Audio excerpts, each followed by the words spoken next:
the remaining slides of this chapter, there are some I must get through, and there are some that are optional. And honestly, I probably won't do the optional ones at the end, so just FYI. But on this slide, what I wanted to end up with is that you can see here how positive numbers are, I'm kind of making a big deal of. And positive, we'll see, usually means that something happens. Negative usually means something doesn't happen. We'll come back to that idea here in a little bit. But positive cell potentials are the product favored values, and usually that's what people are after. So there's something called the northwest-southeast rule. On that table we just saw, where everything was listed as a reduction from more positive to most negative, anything in the upper left and lower right should react, all right? So for example, we saw how zinc and copper 2+ makes zinc 2+ and copper metal. That's because zinc in the lower right and copper 2+ in the upper left, that's good. So the so-called northwest-southeast rule, which I don't really like, but anyway, it's okay. That's what that refers to, all right? So if you have a table of cell potentials, pick something on the lower right, pick something in the upper left, and even if they're right above each other, they should still react. And the reason is you have to flip the lower right around so that one of them is reduction, the top one, and the other one is oxidation, the bottom one. Negative 0.76 becomes positive, and positive plus positive this will give you a positive number. So that's where that comes from. If you see that, it just means that's a quick way to tell. You would not expect copper metal and zinc 2+ to react. That would be northeast, southwest, all right? So if you like that, that's something that can be helpful. Let's say we had a reaction like this, where we had aluminum metal and nickel 2+ going to aluminum and nickel metal, and you wanted to find the E cell value from it. No problem. You do need a table of reduction potentials. So if you look on that last one, remembering that all the tables are listed as reductions, so electrons as reactants. And if you have a reaction, something has to be oxidized and something has to be reduced. So in this version, aluminum metal is a reactant and aluminum 3+ is a product. Well, in the table, aluminum 3+ is a reactant and aluminum metal is a product. So we're going to have to flip this reaction right here to make it look like this one. So aluminum becomes a reactant and aluminum 3+ becomes a product. Nickel 2+, on the other hand, is a reactant on both of these, and nickel metal is a product. Also notice that I'm ignoring the stoichiometries at this point. When it comes to cell potential, you just look for the raw reactants and products, which feels weird, but that's what you do with cell potentials. So the nickel's okay. We will flip the aluminum around, and remember, if you flip a reaction, what was negative becomes positive, and positive becomes negative. So the cell potential here would be just positive 1.66 volts plus minus 0.25 volts, or minus 0.25 volts. 1.41 volts would be the overall reaction. You don't need, at this point, to worry about the 2s and the 3s. You need that for balancing the reaction, but you don't need it for the cell potential, which is a little strange, but that's kind of how these things work out. Here's the northwest-southeast thing once again. Everything listed as reductions, all right? So if you wanted the reaction between copper metal and silver plus, well, here's silver plus, it's a reactant. But right now, copper 2+ is a reactant. And you need to pay attention to the ions big time. This is not copper 2+, this is copper. So we'll flip this reaction around. So 0.80, right now this one is 0.337 as written, but we don't want it that way. We want to flip the copper around. So positive 0.337 becomes negative 0.337. And the cell potential then, from between copper and silver plus, positive 0.46 volts, which is what we saw earlier.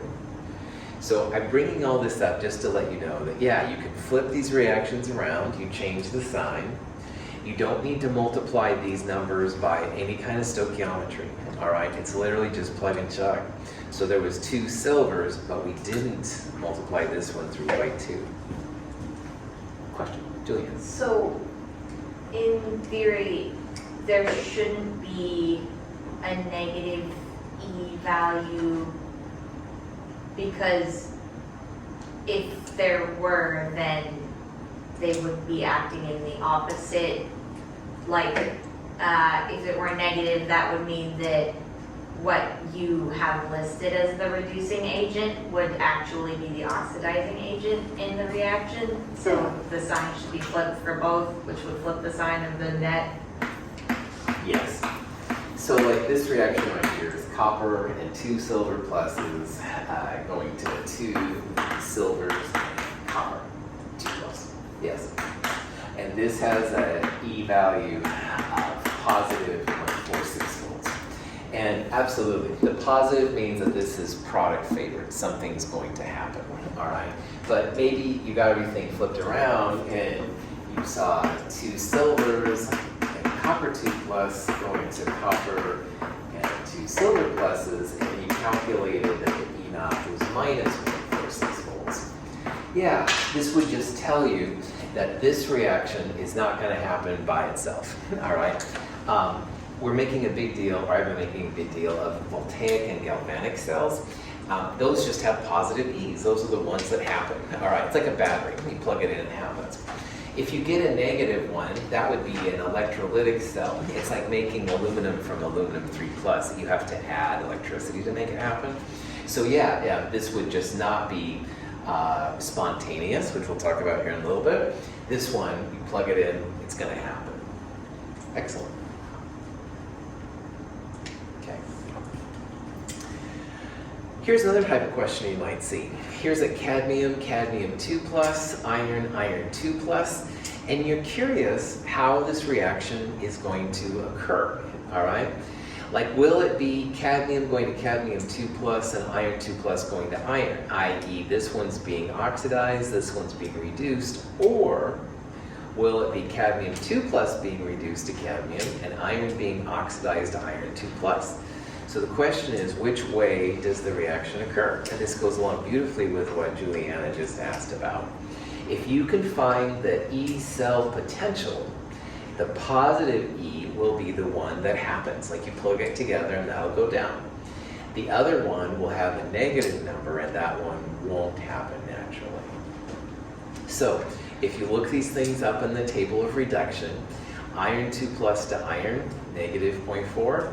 Cadmium 2 plus to cadmium, negative 0.44. Both negative as happens. Now you want to have an overall E, which is positive, and that's what Julian just asked about, which is beautiful. So we need to flip one of these reactions around so that when we add them together, we're going to have an E naught, which is positive. So if you flip the second reaction around, cadmium is going to be a reactant, while cadmium 2 plus and the 2 electrons will be products. The negative 0.44 becomes a positive 0.44, all right? It's like cathode minus, if you will, that one, northwest minus southeast. I probably would have written this as cathode plus anode with positive 0.44 minus 0.40, same idea. Overall, you're going to get a positive E cell. So this reaction will be iron 2 plus and cadmium metal reacting to make cadmium 2 plus and iron. And again, that's just because the cell potential was positive. The negative 0.04 would be the opposite, and that wouldn't occur naturally. We'd have to add electricity to make that happen. Here's another kind of question. Can iodide ion reduce water? I.e., if you add iodine to water, will it break down into iodine 2 hydroxides and hydrogen gas? And here's the cell potential. Now, if you stop here for a second, if you've ever been in the wilderness, sometimes they'll use iodide tablets in your water. It's a way to purify, to get rid of giardia, or these kind of scary things that happen sometimes. So I'm going to hope that the answer here is no, because if that is, then people using iodide in the wild will end up with hydroxide and pure iodine in their our bodies, which is probably not real good. But let's compare this, all right? So iodide is a reactant, and here it's a reactant, so we're good to go. Water here is a reactant, and water is a reactant there. Electrons as reactants, electrons as products. So to figure out if this will happen, we'll add the E cell values together. And as written, minus 1.363 volts, negative voltage, not going to happen. So if you go out in the woods, not sure about your water source, you add an iodine tablet, you're good to go. Don't worry about it. It's not going to happen. This negative number means that this reaction will not happen as written. However, going back again to what Juliana said, you can also, though, think about reactions that will happen. So let's say that you wanted to see what will happen if you put all these chemicals together. Well, flip this around. So iodine and 2-hydroxide and hydrogen gas making iodide and water, positive 1.363 volts. So you put iodine and some hydrogen gas together in a basic environment, yeah, this is going to happen. So this is another way that chemists can use to predict if reactions are going to occur or not. This is only for redox reactions where you have the half cells and stuff like that. But the positive E means that those things are going to happen naturally, spontaneously, which we'll come back to here in a little bit. But the negative numbers like this one, not going to happen. Okay. So here's a question. Will mercury liquid reduce tin 2 plus to tin metal? And here's some half cell reactions. Well, the reactants here will be mercury as a liquid and tin 2 plus. Those will be our two reactants. Tin metal will be a product. So these two reactions, do we want to flip the first reaction around? What do we want? Do we want to have mercury as a reactant or mercury 2 plus as a reactant?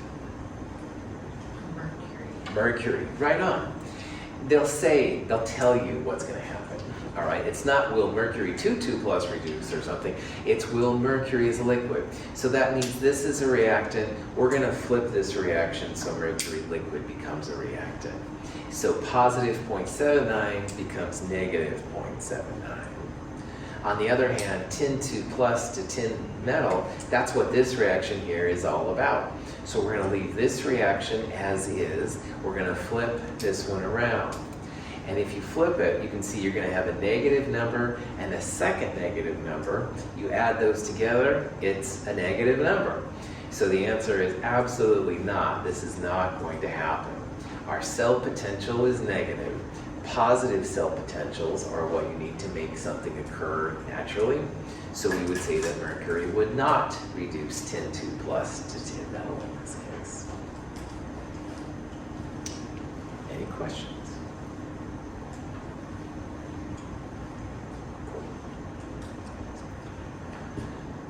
Here's a reaction.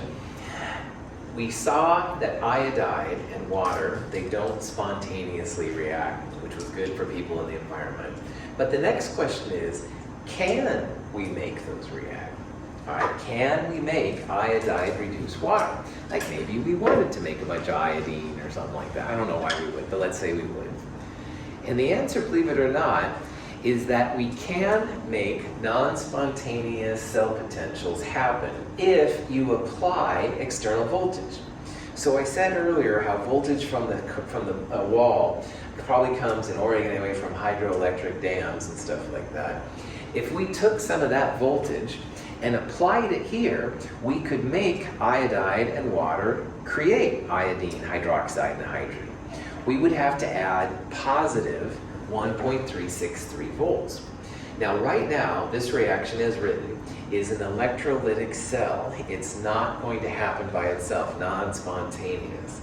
But you can force these non-spontaneous reactions to occur if you add the right kind of voltage. If you add 1.363 volts to this reaction, it will happen. It will turn into iodine and hydroxide. And this is an example of what's called electrolysis. And this isn't electrolysis to take your body hair off if you're going to the beach or something. This is electrolysis on a chemical level. And that just means adding electricity to make chemical change happen when it would normally. And this is totally used a lot in society. All aluminum metal had to go through electrolysis. Aluminum 3+ to aluminum is not going to happen by itself. But if you add electricity from a dam or whatever, then it will happen. So you have to add an equal but opposite sign of this number to make this particular reaction happen. So if you add 1.363 volts, you will make it happen. People often wonder, are we somehow cheating the second law of thermodynamics? Because this reaction is not planned to happen, but we're making it go. And the answer is no, we're not cheating second law, because to get the positive 1.363 volts to overcome this, you have to have some kind of other entropy-favored reaction happen. Having water go through the dam has all kinds of interesting implications for entropy. But anyway, we're not cheating second law. We're basically borrowing from one source to make it happen. Human beings are the classic example of, it feels like we're very organized, but everything we do outside of ours basically is disorganized. So we're not cheating anybody. Cool. All right. I've talked about spontaneity thermodynamics quite a bit, so let's formalize it. Faraday was one of the great chemists who studied electricity a lot, and Faraday's constant is a number that relates the cell potential E to Gibbs free energy. Now we saw in the last chapter how when delta G is negative, the reaction is spontaneous, and when delta G is positive, the reaction is non-spontaneous. But we've just seen how cell potentials have to be positive to make them work, spontaneous, and negative cell potentials, negative numbers, are the ones that are non-spontaneous. So the relationship between delta G, Gibbs free energy, and E cell potential, delta G equals minus NFE. F is a new constant. It's an important one. It's 96,485 coulombs per mole of electrons. And what this says, going back to something Joan and I were talking about earlier, is that if you have a mole of electrons whizzing by you, 6.022 times 10 to the 23rd, you will have 96,485 coulombs of charge move by. And that's what that number means. And there's a lot of really wild uses for the Faraday, by the way. But that F is the Faraday. N is the mole of electrons transferred. And when we balanced chemical reactions, we were always able to figure out how many moles it took to cancel out on both sides before you add them together. That's the moles of electrons transferred. So if you have the cell potential and you multiply it by the Faraday and you figure out how many moles of electrons there are, the negative of all of that will give you the Gibbs free energy, which is just totally cool. So good old Faraday. Woohoo! All right. A product-favored reaction is a spontaneous reaction. And in the last chapter, we saw that spontaneous means delta G is less than 0. On the other hand, in this chapter, we've been looking for positive E cell values. So positive E or negative delta G both mean product-favored spontaneous. So that's why, really, E values, if they're positive, those are the ones that occur. Positive E's correspond to negative delta G's, and negative delta G's are the ones that get the thumbs up from thermodynamics, which means spontaneous. It's going to happen. On the other hand, if you have a reactant-favored reaction, then your delta G values will be positive. Those are the ones that aren't going to happen. And E values, we've seen, E values are negative cell potentials. So you're seeing here there's like two different ways to figure out if something's product-favored or reactant-favored for an electrochemical cell. E is greater than 0 and delta G is less than 0, spontaneous, going to happen. On the other hand, delta G is greater than 0, E value is less than 0, those are the ones which aren't going to happen. And some people at this thing think that Faraday, you jerk, but really Faraday was pretty cool, so please don't think that. It's just getting used to the different values and stuff. Delta G is related to the entropy of the universe. E's potential is just related to an individual cell. But it is kind of a useful reaction stuff, which is pretty cool. Any questions? Okay. So here's an example of a problem you might see. This is a tin 2+ reacting with vanadium. It makes tin metal and vanadium 2+. And they calculated the cell potential here of 1.07 volts. And the question is, find delta G for this reaction. Well, delta G equals minus NFE. So E is 1.07 volts, and you just use that as is. The Faraday, 96,485 coulombs per mole of electrons. It's just a constant. You should use the 5 sig fig value. So F is just this 96,485. N is the moles of electrons transferred. So if you look at tin 2+ going to tin, or vanadium to vanadium 2+, you can see it pretty readily. Can anybody tell how many moles of electrons are being transferred in this reaction? 2, nice job. So what Juliana saw, and all of you can now too, V to V2+ is 2 electrons. Tin 2+ to tin is also 2 electrons, so 2 is the answer. So minus 2 times 96,045 times 1.07. You initially get out a value in joules, and it's a big number, so people a lot of times will divide by 1,000 to turn it into kilojoules. If you do that, it comes out to be minus 206 kilojoules. So initially this is minus 206,000, all right? But if you divide by 1,000, you get minus 206 kilojoules, which is a little bit more succinct. Notice how positive E creates negative delta G, all right? And likewise, if you had a negative E, it would correspond to a positive delta G.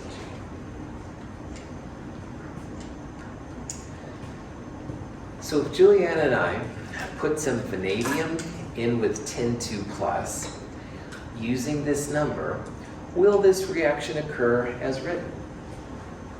Yes, well done. And then again, there's 2 ways to tell. Positive E, it's going to happen.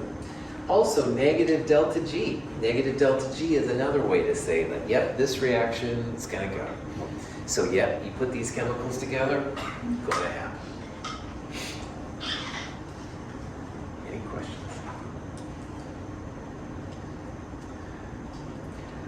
Earlier, Jonah, I can't remember what I had for breakfast this morning. So anyway, somebody asked earlier about like how long batteries will last. And that's a really good question.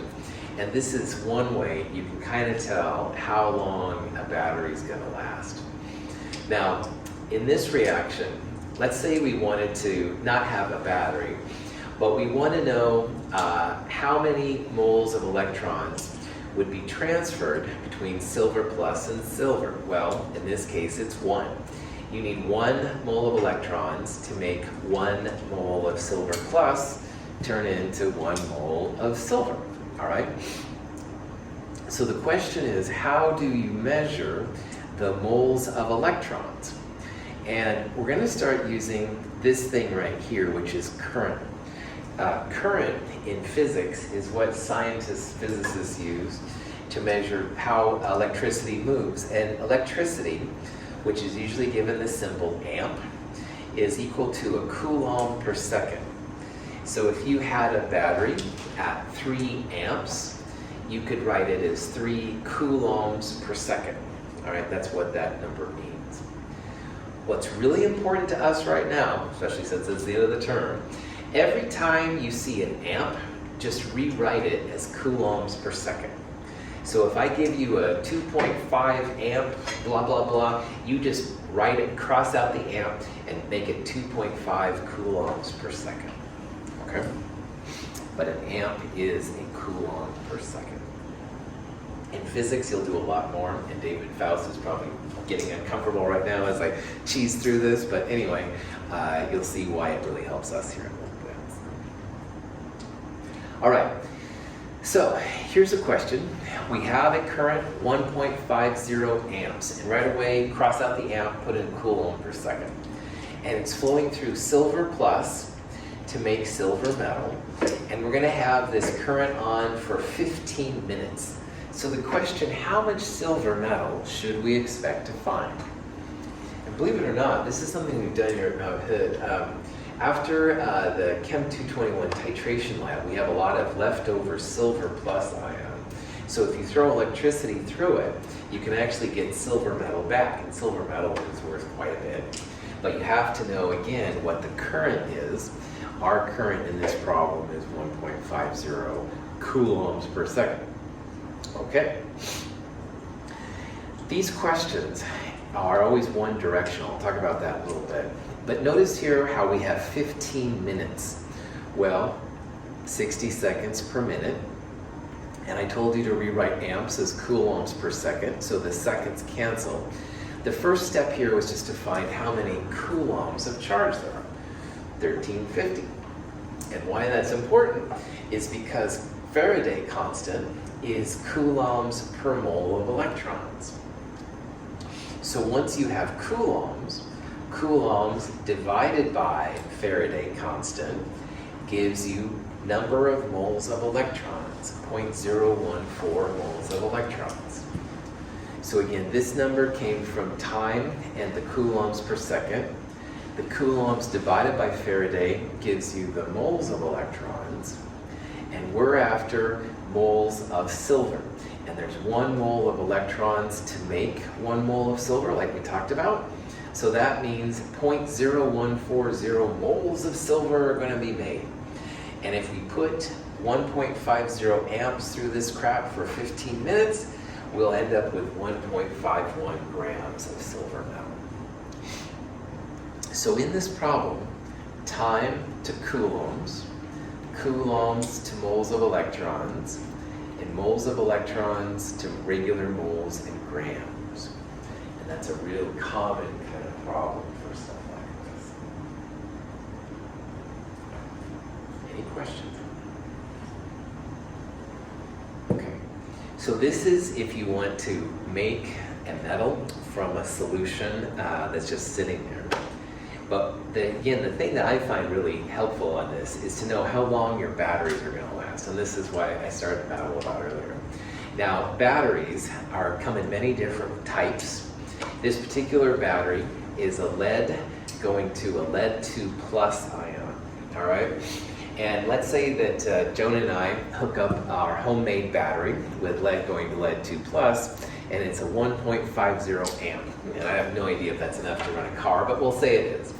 So I'm like, hey, Jonah, let's go out and look at the woods with our new battery. But Jonah's like, oh, Russell, you're kind of weird. I should check to see how long your battery's going to last, because I don't want to be stuck in the wilderness with no battery charge, right?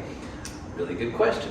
Well, let's say that our homemade battery has 454 grams of lead in it, all right? And again, it's the lead, which is making lead 2 plus, which is making the electrons for our battery, blah, blah, blah. We can use this information to find how long it's going to last. Now, in the last problem, we started with time and we went to quantity. In these kind of problems, we're starting with quantity and we're going back to time. So this is going to be the opposite, essentially, of what we just did. The only major difference here is that lead to lead 2 plus, it's a 2 electron process. Silver plus to silver was 1 electron, but this one is a 2 electron process. So that being said, turn your grams into moles, big thing since Chem 221. So divide by the molar mass of lead to get 2.19 moles of lead. And 1 mole of lead creates 2 moles of electrons. So the moles of lead times 2 tell us how many moles of electrons we'll have. So in this homemade battery thing, we're going to have 4.38 moles of electrons. Now, just like before, the next step, if you're going backwards from the previous problem, would be to go from moles of electrons to coulombs. And that's where Faraday's constant pops in, because Faraday is coulombs per mole of electrons. So 4.38 times Faraday gives you 423,000 coulombs. And why that's kind of cool is because remember, amp is just coulomb per second. So if I rewrite that as 1.50 coulombs used per second, and this is all the coulombs we have in our battery, you can get time. So time is just coulombs divided by amps, or coulombs divided by coulombs per second, whatever you want to get. 423,000 divided by 1.50 coulombs per second tells you this battery should last 282,000 seconds. And if you divide by 60 twice to get minutes and then hours, our battery should last about 78.3 hours. So Jonah says, well, all right, I'll trust him at least for, say, 20 hours. And then, based on sig figs and stuff like that, we should probably get back, which is a good idea if you're using homemade things. But anyway, this will at least give you a guesstimate as to how long a battery would last. Yeah. On the slide, it says the anode reaction. Would there be a difference in how we would go about solving the problem if it said cathode reaction, or would it say that? Cool. The anode is most important for a battery because it's where the electrons are coming from, all right? And that's like the juice of your battery. But you could, Julianne, absolutely figure out like how many electrons go to the cathode. And it should also be a 2-electron process.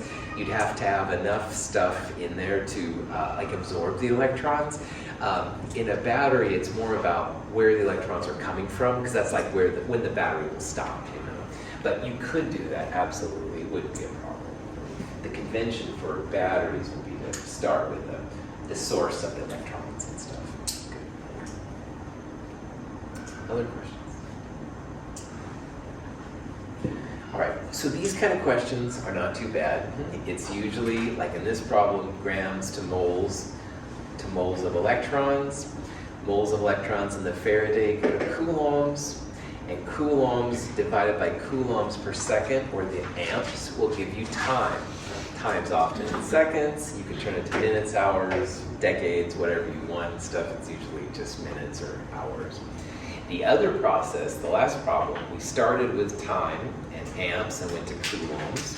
And coulombs in the Faraday gave us the raw coulombs, and then to moles of electrons, and then moles of the stuff back to grams.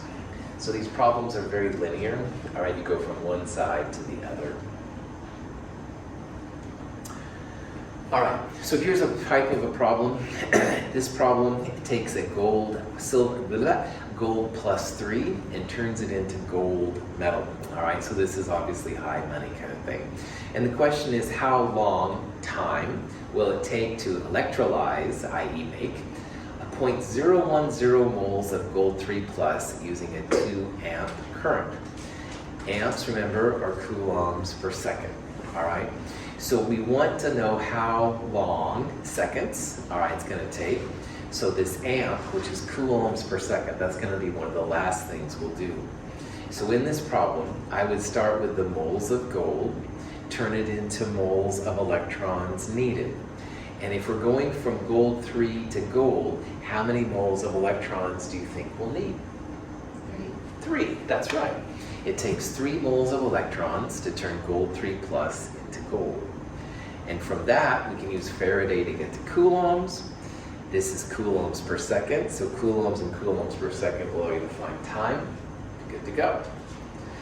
So, 2 amps, 2 coulombs per second. 3 moles of electrons to turn gold 3 plus into gold. So these are the moles of electrons we need. Here's the Faraday, which gives us coulombs. Amps is coulombs per second, so we'll divide by that. 1450 seconds should be needed to turn this much gold 3 plus into gold using a 2 amp current.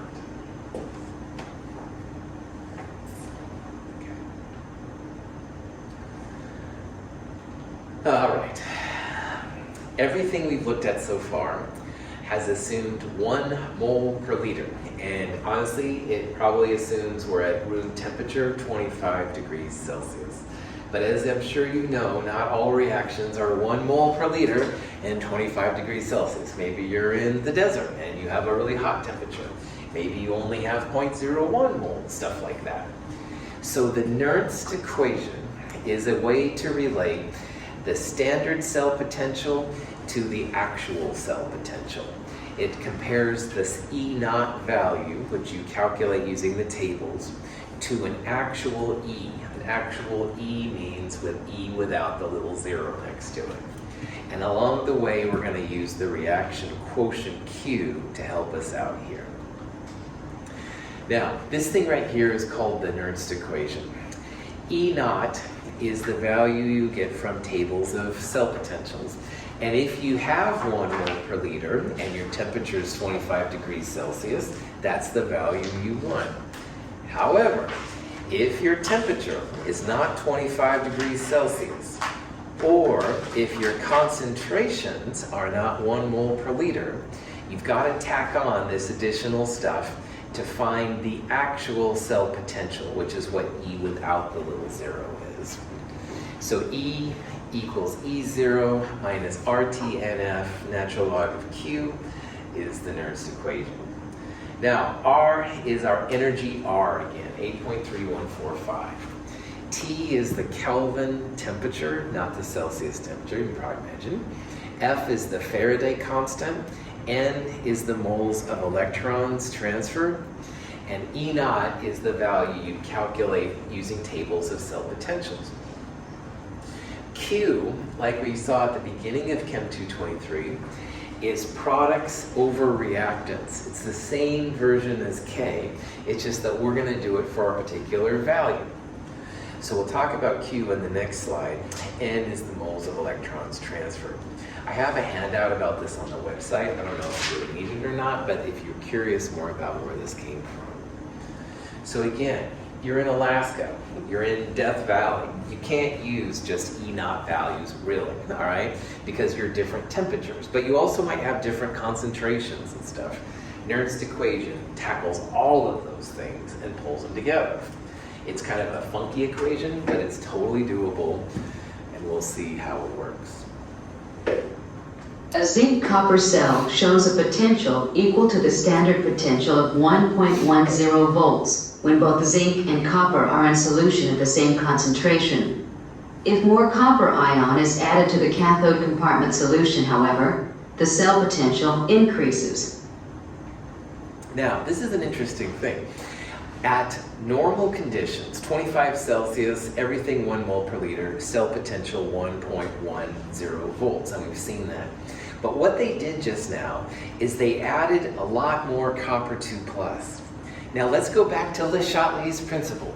You add a lot of reactant. What's going to happen to the reaction? Will it go right, left, or do nothing? So if you add a lot of copper 2+, what's going to happen to this reaction? More product favored? Yeah, more to the right, more product favored. You add a lot of reactant, reaction shifts to the right, more product. More product means more spontaneous, more energy. So notice the E went up. It became a bigger number, 1.11 volts versus 1.10 volts. Woohoo! I know that's a big change, but it's not just something manual. This is actually adding more copper 2+. So Le Chatelier's principle does help you once again to make sense of the numbers you're going to calculate. So in this case, they added a lot of a reactant, product reaction shifted to the product side, its cell potential went up. If we would have added, say, zinc 2+, it would have made the reaction go left. We would have predicted a cell potential less than 1.10 volts. So all of these things kind of come together with the Nernst equation, for better or worse. Don't throw tomatoes at me at this point in the term, but anyway, this is kind of one more application of how this stuff plays out. So let's do this reaction. Oh joy. Find E, the cell potential, when the zinc 2+, 0.0010, the pressure of hydrogen gas, 0.10 atmosphere, and the pH, 0, at 290 Kelvin. Okay, let's kind of break this down. First of all, we need to figure out what the heck is going on in this reaction, because we've got a pH, which is acidic, we've got hydrogen gas, we've got zinc 2 plus going on. So we need to figure out here what's all happening. So in this reaction, zinc is going to zinc 2 plus at cell potential 0.76 volts. And we also have the She electrode again, which is hydrogen ions going to hydrogen. So if you look these values up, or remember from the example before, the cell potential was positive 0.76 volts. So what this number says for this problem is that if the zinc 2 plus concentration was 1 mole per liter, if the pressure of the hydrogen 1 atmosphere, pressure, we'll talk about pH in a little bit, and if the temperature was 298 Kelvin, or a room temperature, then the cell potential would be positive 0.76 volts. But you can see here that not all of those values are standard values. So that's why we need to take this to the next level and throw it into the Nernst equation. We don't have a standard temperature, we don't have a standard zinc 2 plus, and we don't have a standard pressure. Pressure should be 1 atmosphere under standard conditions. Any questions before I show you the next slide? Okay. So, what I would do on a problem like this is, here's the Nernst equation, all right, and just start plugging in all the pieces you can. E naught for this problem is positive 0.76 volts, and that comes from the table of reduction potentials. Minus RTNF. So here's R, 8.3145. Here's T, our non-standard temperature, 290 Kelvin. Moles of electrons is 2, zinc going to zinc 2 plus, 2H plus to H2, etc. And here's the Faraday. Now we're going to multiply all of that by the natural log of the reaction quotient Q. Now Q is just like K, and if you look up here, we're going to put everything in but the zinc. In a K value, you never put solids and liquids. We don't put it in Q either, but we will have zinc 2 plus, we'll have the pressure of hydrogen gas, and the H plus squared, because those are all things we can put in equilibrium expressions. Now, when pH is 0, 10 to the minus 0 is 1 moles per liter. So the acid here is actually a standard concentration at pH of 0. So we don't technically have to have that in there, but we'll put it in anyway. So Q, zinc 2 plus times pressure H2 divided by H plus squared. And again, it's products over reactants, all right? Well, here's the product zinc 2 plus. Here's the product H2 gas. The H plus concentration, we figured out from pH is just 1, so we can ignore it basically. This is how you would calculate Q, and Q goes right in there. If you do all this, all right, put all this in, natural log of this part, you get positive 0.12 volts.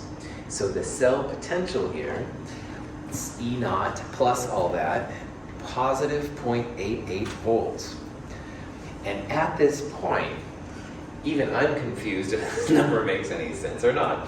So let's see if we can use Le Chatelier's principle to see if this answer makes sense, because it's now more product favored than it was before. And if you look up here, the zinc 2 plus is less than 1 mole per liter, the standard. And the hydrogen gas is less than 1 atmosphere. These are smaller. So it's kind of like taking the products away, which would make more reactants go to products. So it kind of makes sense that the cell potential is greater than what it was under standard conditions, because we basically have formed a hole with zinc 2 plus and the pressure of hydrogen gas.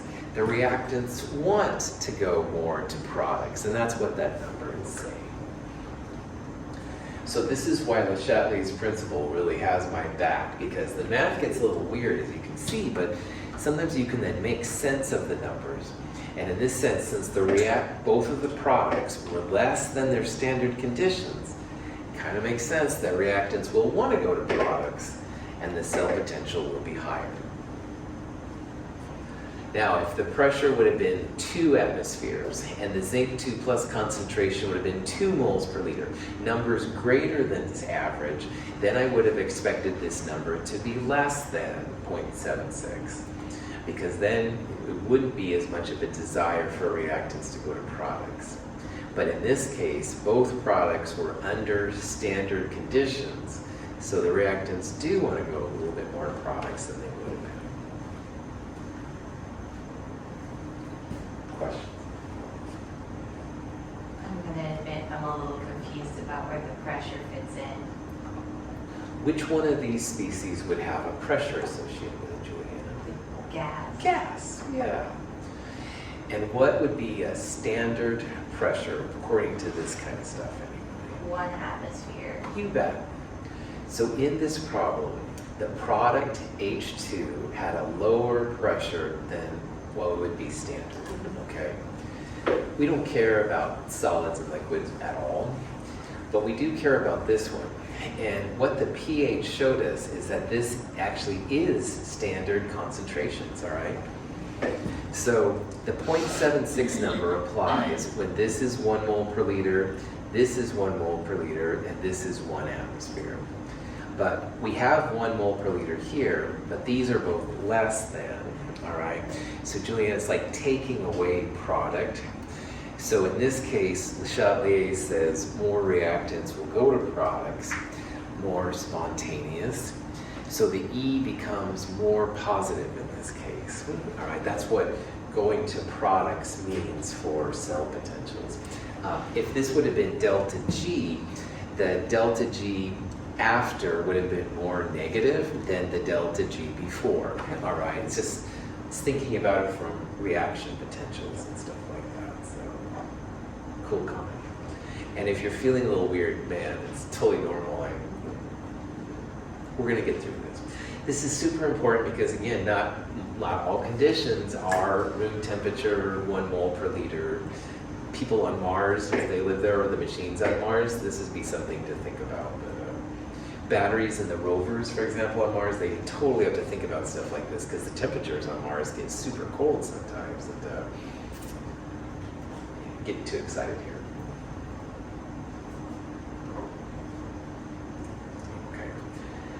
We're just about done. Any more questions on Nernst? I got one more thing I gotta share with you, and then I'm gonna shut up. All right, equilibrium K is absolutely connected to E. Now, as Juliana pointed out, I've been using a lot of single-handed arrows because most of the product-favored reactions we've been looking at with positive E's, they are basically just one directional. But in a lot of cases, you do have equilibriums. And if you have an equilibrium, you can get this expression that relates the equilibrium constant K to a cell potential. So the standard cell potential is equal to RT over NF natural log of K. And if you have conditions at room temperature, which is super common, then if you look at these constants, R is 8.3145, T is going to be 298 here, Faraday constant. Those are all constants. And if you take those 3 constants and put them together, you get 0.0257. N is the number of electrons transferred, and that's not a constant. Like silver plus to silver would be 1, but magnesium 2 plus to magnesium would be 2, so it depends on your chemical system. However, if you know that, this is just a constant at 298, it's a nice way to go from a cell potential to an equilibrium constant. So this can be super helpful if you have it. Again, most of the things we've been looking at so far have been product favored, voltaic, galvanic, which means you put them together and they work.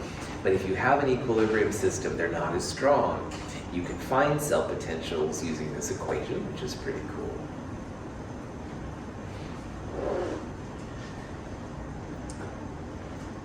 If you combine all of the things we've looked at together, this is kind of a cool triangle. It's a triangle for a redox reaction where you have cell potential E, Gibbs free energy G, and the equilibrium constant K. Now, in the last chapter, we saw how delta G and K were related by delta G equals minus RT natural log of K. So you can go from K to delta G and delta G back to K. In this chapter, we've seen how delta G equals minus NFE. So the Faraday is F, you can go from E to delta G and back and forth. Now we're seeing a way to go straight from E to K. It's just RT over NF natural log of K. So with this triangle, you have all possibilities covered. You can go from delta G to E to K, blah, blah, blah. It's pretty cool. And that, my friends, is the end of the stuff in chapter 17, which I consider important. The remaining slides are cool things about batteries, but at this point, and after snow days, I'm just not going to happen. If you have questions and you're looking over that stuff, I can absolutely help you. Any questions on anything? Thank you all for being here. Think about this. We'll talk about everything more on Wednesday. Have a great day.